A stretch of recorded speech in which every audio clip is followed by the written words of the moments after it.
Morning, everybody. Thank you for coming along this morning to the CCLI meeting. Unfortunately, we're not live streaming this morning due to technical issues. No doubt this will be available later on the web. And the cameras are not working neither, so you're not going to see everybody all at once, unfortunately.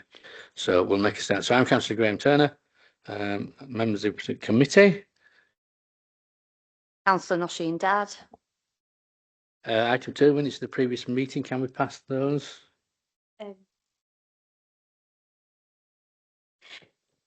You can, should you choose to. Yeah, okay, we'll approve the meeting, the last 2 meetings. Thank you. Declarations of interest? I have nothing to declare. No. Admission of the public. The public are allowed to attend, but there's no members of the public here this morning. We have no deputations or petitions. So there's no public question time because there's no members of the public here. There's no members, so there's no member question time. So we'll move straight on to item 8, the proposed traffic calming at Sky Lane and Golka. And I believe who's going to present this? Thank you. Good morning, councillors. In autumn 2024, we identified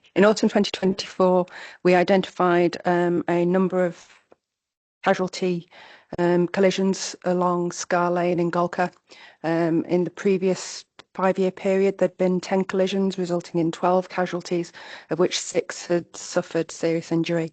The collision record showed that there was a pattern of inappropriate speeding, a number of rear-end shunts, which also applied inappropriate speeding along that length.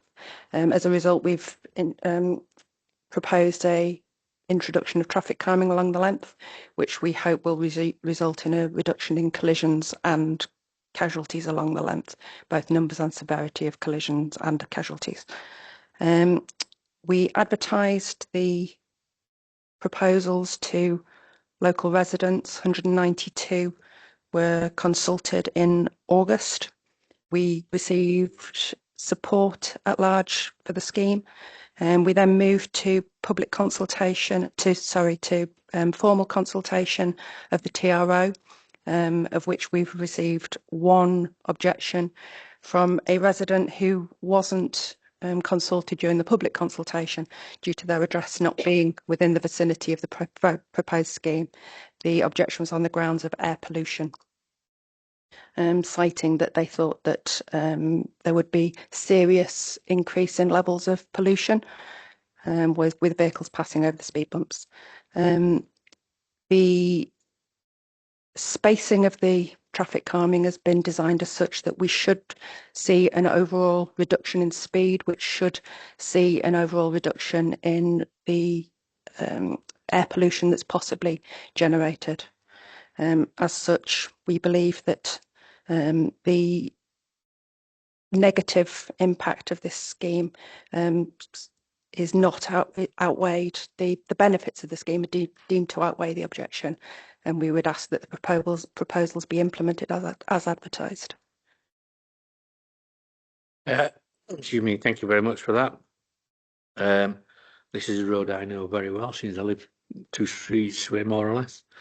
It is a problem with speeding up there. Yes, you're right, there's been a lot of accidents, unfortunately, but it is one of the few roads actually now in that area that doesn't have speed bumps, so or plateaus. So some people use it as a route of choice because it's they haven't got those speed bumps, and it is genuinely problematic. And sometimes if I'm walking down there, you can see them going blasting up there, and it's usually from the roundabout upwards. So it's I think this is to be welcomed. We've only, as I say, you rightly point out, we've only had 1 objection. I'm not convinced that the people accelerating between speed bumps increases air pollution that much, because I think the fact that people have to slow down to go to them, it probably produces less. So I think from that point of view, I think it's actually a positive. It'll actually reduce pollution overall over a period of time. So I'm totally in support of this. Councillor Dad, have you any comments? I just have 1 question, really. So, how long has it been that we've had this in place now? How many months, or has it not? The traffic calming. When you say had it in place. I'm sorry. I Has don't- it been implemented yet? Or, No. right, No, okay, no. that's all I wanted to know, because I think the stats that you gave me at the start, you said there'd been 12 casualties in a 1 year period. That is very, very high. 5-year period. Um, that was. so, I just wanted to know how long it had already been in place. Sorry, I misheard and misunderstood. So yeah, it'd be nice to just sort of keep a tab on that as well, just once the calming is in place. But like Councillor Turner said, I think, we see this all across our borough, unfortunately. Some roads are notorious for speeding.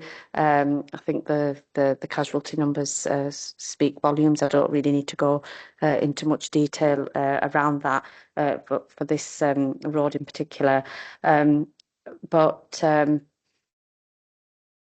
think the benefits of it outweigh the one objection that we've received.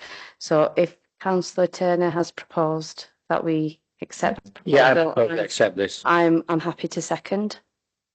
Thank you for that. So we both agreement that these should be implemented. Do we have a timescale for implementation? We are hoping to implement it in February half term next year. Excellent. Thank you very much for that. That'd be great to do in half term as well, because obviously it goes up to Manor Road School up there. So excellent. So we've both agreed that this should be implemented, and therefore I bring the meeting to a close. Thank you very much for attending, everybody.